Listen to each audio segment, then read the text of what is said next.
The science fiction story begins by showing a future time when the sun's harmful rays were falling on Earth in extremely high quantities. Due to this radiation, the environment of Earth started to change drastically. The planet was hit by severe drought, and many natural resources began to run out. Because of all these reasons, a large number of people lost their lives. The real problem now was how the remaining survivors would manage to stay alive. If they also gave up hope, then perhaps not a single human being would remain on Earth. Keeping this in mind, the small percentage of humans who were still alive decided to take action to stabilize their population. By now, the global economy had already taken a massive hit. So, scientists and intelligent thinkers came together to devise a plan. They decided to create new kinds of robots that would assist humans in their daily lives and help them grow and rebuild. Without delay, the mass production of these robots began, according to the scientists' plan. These robots were being built on a very large scale. While building them, certain rules were programmed into them, such as no robot would ever attack a human, and no robot could create another robot like itself. Because if they could replicate themselves, these highly intelligent machines might eventually outnumber and rule over humans. That would essentially mean that humans had designed their own downfall. So, to prevent this, such rules were embedded into the robot systems. The problem now was that without the robots, Earth's improving economic condition began to deteriorate again. It started to seem as though humanity was nothing without the robots. Now, we are shown one man who had a robot at his home from one of these companies. He had purchased the robot to assist with his daily routine. But due to this robot, one of his pets had died. That's why he now wanted to file an insurance claim against the company. A company representative named Jack had come to investigate the matter. Jack carefully listened to the man's entire complaint. The man explained that the robot had malfunctioned and killed his dog, and now he wanted compensation. Jack went to test the robot. He threw a knife toward his own hand, and just as it was about to hit him, the robot caught it, meaning the robot was functioning perfectly. After seeing this, Jack concluded that the man was lying and said, "You won't get any insurance claim. Our robot is working just fine." Saying this, Jack left the place. A little later, we are shown a government officer sitting in his car, driving ahead. Suddenly, he hears strange noises. When the officer follows the sounds to a cabinet nearby, he discovers a robot, one from a previous production line. Surprisingly, this robot was trying to repair itself. The officer knew that there was a standing order to destroy this type of robot. That's why the officer pointed his gun at the robot. The robot pleaded in front of him, begging not to be killed, but the officer shot it and destroyed it. It was clear that this robot was displaying very human-like emotions. After finishing work for the day, Jack returned home. His pregnant wife had been waiting for him for a long time. Jack was extremely tired and just wanted to spend some time with her. He was sitting right next to his wife when suddenly he received a message. The message was from his fellow officers. They had found something important and were calling Jack immediately to the laboratory to check it out. Jack's job was such that he rarely got time to spend with his family, so he had no choice but to go.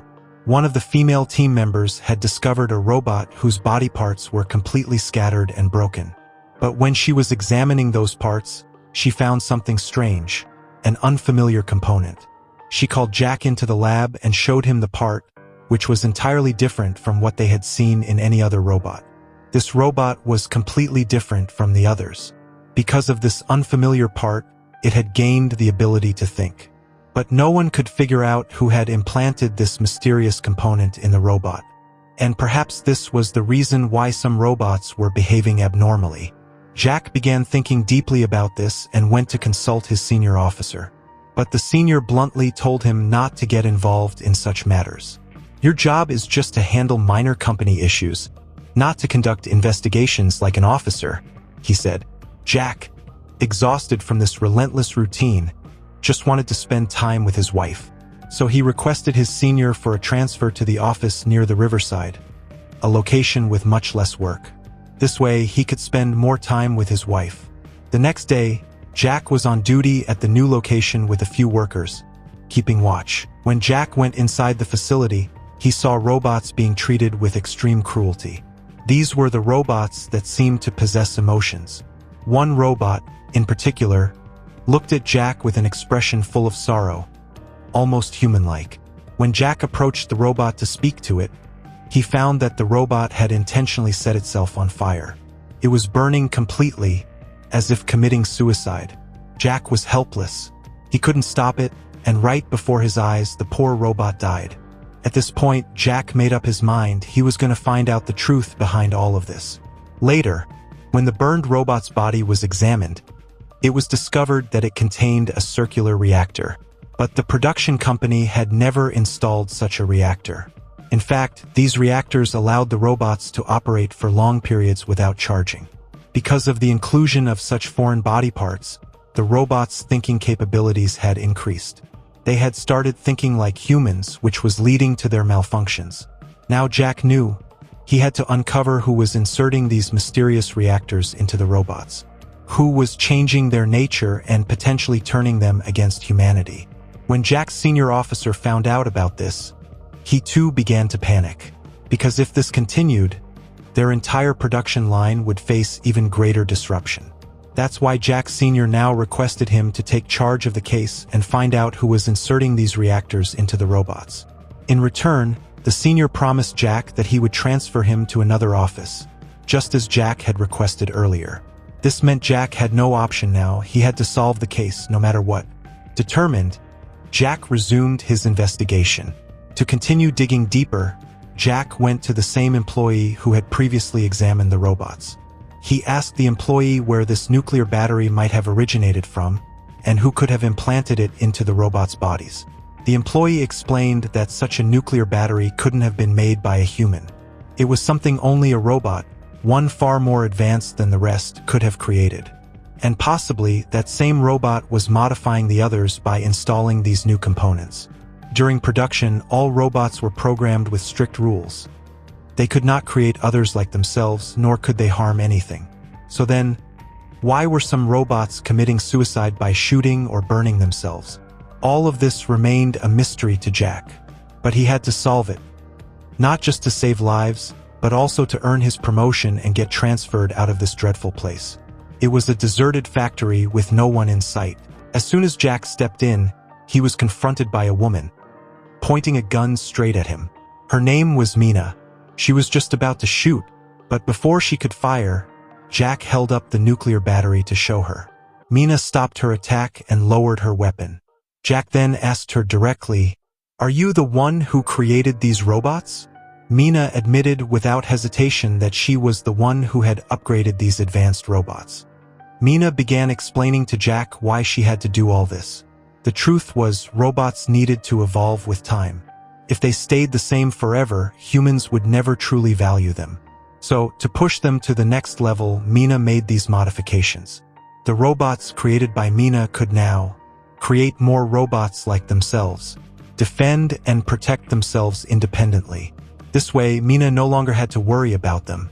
The way Mina was speaking, it was clear she believed robots had feelings, that they could think like humans and deserved the right to make their own decisions. Suddenly, the doorbell at Mina's house rang. When she went to open it, a group of kids appeared, armed with guns. Without warning, they shot Mina dead. Jack, horrified, tried to escape. He rushed out and jumped into a car. But to his surprise, the car was being driven by the same female robot. She was doing everything she could to save herself and Jack.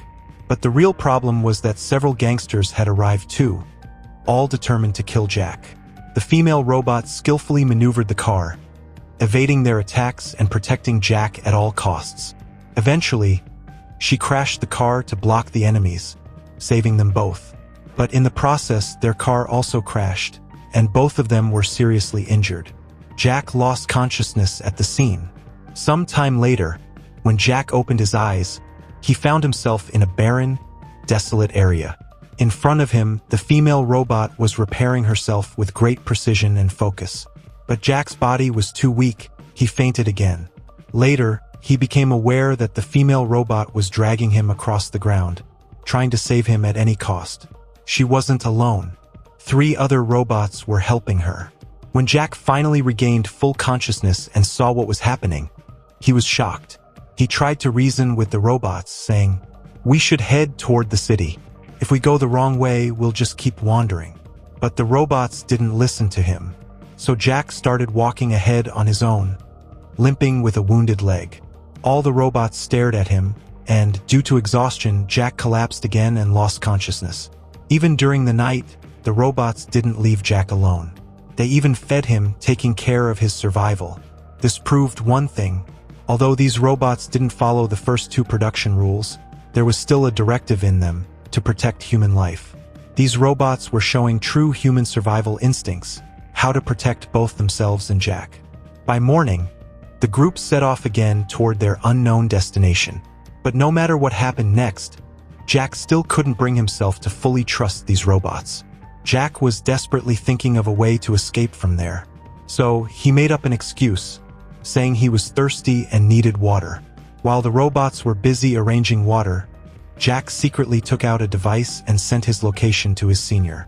Within moments, Jack Sr. received the coordinates and commanded the police officer to go and bring Jack back.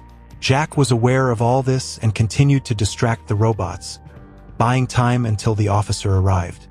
He even fired a flare gun into the sky so the officer could pinpoint his location. But unfortunately, the robots saw the flare too. They realized Jack was trying to escape and knew they had to stop him. When Jack tried to lead the group in a different direction, none of the robots listened. Suddenly, Jack attacked them. Just then, the officer arrived with his vehicle and helped Jack fight off the robots. However, a shocking twist was revealed. The officer wasn't there just to help Jack. He was stealing the robots' nuclear batteries.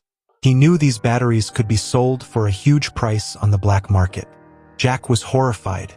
He had only called the officer to save himself, not to hurt the very robots who had helped him survive. So, in a moment of anger and guilt, Jack fired the flare gun directly at the police officer. But the officer managed to escape in his car. The remaining robots began repairing one another, and Jack stayed with them. Together, they found a cave to shelter in for the night. Jack told them, "You saved my life. I owe you everything. I promise I'll return your nuclear batteries once we get back to the city." The female robot nodded in agreement, showing her support for Jack. But no one knew how long they'd be stuck in this place. They needed to find a way to escape soon, or else not just Jack, but the robots too would deactivate from low battery. And that's how our story ends.